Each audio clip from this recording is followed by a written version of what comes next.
Story telling టైంలో కల్లా మనము విముక్తి పోరాటమే గజేంద్ర మోక్షం అనే కథ మీ అందరికీ తెలుసు మిత్రమా.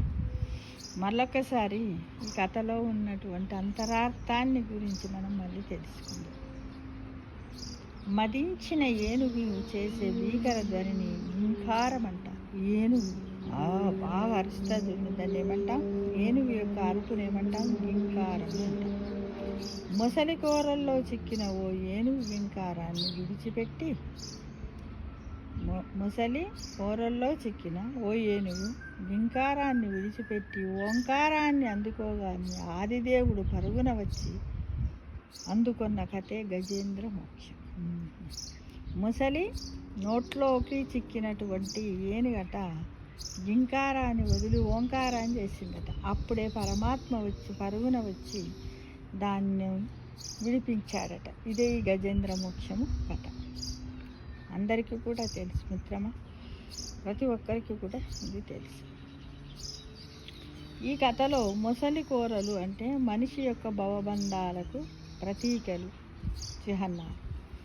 ఈ సృష్టిలో ఎవరి కర్మలు వారివే, ఎవరి పాపపుణ్యాలు వారివే. ఆ విషయంలో ఒకరితో ఒకరి పోలిక లేకున్నా ఒకరి కర్మానుభవము మరొకరి ద్వారా పూర్తి కావడమే భగవంతుని లీల. ఇప్పుడు ఉదాహరణకు మన తల్లిదండ్రులు ఏదన్నా ఒక కర్మ చేశారనుకోండి, ఆ కర్మ ఫలితాన్ని మనకు మంచిదైతే మంచి ఫలితం వస్తుంది, చెడు అయితే చెడు ఫలితాన్ని మనను అనుభవింపజేస్తాడు. ఎవరు? భగవంతుడు, పరమాత్మ. ఎవరి కర్మ ఎవరి ద్వారా తీరాలో నిర్ణయించి ఆ ఇద్దరిని ఒకచోట కూర్పు చేసి నేర్పరియే భగవంతుడు. గజేంద్ర మోక్షము కథలో జరిగిందదే. ముసలి ఏనుగుల కర్మలు పరస్పరము తీరవలసింది. ఘర్షణకు ముందు వాటి మధ్య చంపుకునేంత ద్వేషము లేనేలేదు. కూర్పుగా ఆ విధంగా జరిగిందంతే. కర్మానుభవము పూర్తయ్యే ఈ క్రమంలో ఆపద అనేది మనిషికి గొప్ప సంపాదన అంటుంది వేదాంతం.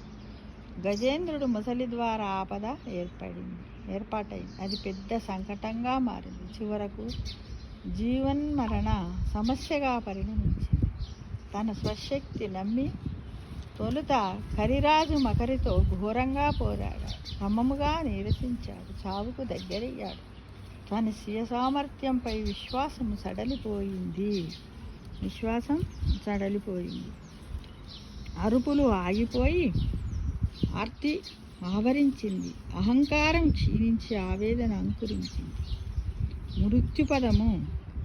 మృత్యు సదనము మునివాకిల్ని స్పృశించినప్పుడే జీవికి గాఢమైన తత్పరత స్థిరపడుతుంది.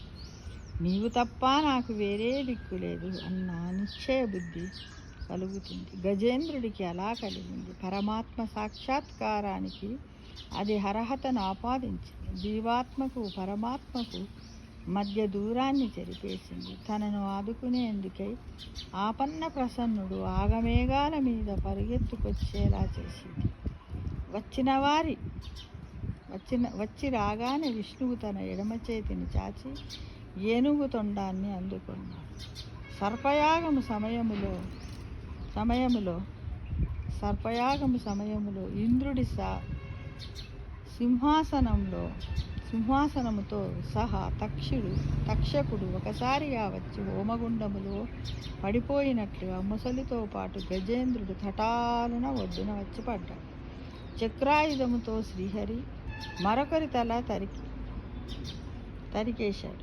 గజేంద్రుడి కారణంగా ముసలికి కర్మ విమోచనం జరిగింది. విష్ణు సాక్షాత్కారము, దివ్యానుభూతి గజేంద్రుడి స్వభావం, సంస్కారాలను మార్చేసింది. అతడు ఎన్నో గజ సమూహాలకు అధిపతి. వేలాది ఆడ ఏనుగులతో కలిసి విశృంఖంగా విహరించడానికి ఆ సరస్సులో దిగాడు. ముసలి నోట చిక్కాడు. ఆపదలో ఇరుక్కున్నాడు. తీరా విపత్తు తొలగిపోయేసరికి అతడిలో మార్పు చోటు చేసింది. తిరిగి తన మాయదారి భోగ ప్రపంచంలోకి ప్రవేశించడానికి మనస్కరించలేదు. ముసలితో సుదీర్ఘ పోరాటము నిరంతరము జీవన సమరానికి ప్రతీక. ముసలి కోరల నుంచి బయటపడము కర్మపాశాల నుంచి విముక్తికి సూచిక. భగవంతుడి దర్శనము గజేంద్రుడిలో దాగి ఉన్న జీవుడి వేదనను తీవ్రంగా రగిలించి ముసలి కోరల నుంచి బయటపడేందుకై మొదలైన ఆరాటము ఆర్తి కారణంగా మొత్తము జన్మ పరంపరల నుంచి శాశ్వతంగా బయటపడాలన్న స్థితికి ఎదిగింది. ఇది గజేంద్రుడికి ఒక్కడికి తపన కాదు, సృష్టిలోని ప్రతి జీవుడి వేదన. ఇంద్రద్యుమ్నుడనే గాంధర్వుడు చేసిన దోషానికి ప్రతిఫలమే ఏనుగు జన్మ. శ్రీహరి దర్శనముతో పూర్తయిందా కర్మ. ఏ తల దైవానికి వంగి నమస్కరిస్తుందో ఆ తలకు కర్మ తలవంచుతుంది. ఇదే ఈ గజేంద్ర మోక్షము కథలో నుండి మనం నేర్చుకోవలసిన సందేశము మిత్రమా. సర్వే జనా సుఖినో భవంతు.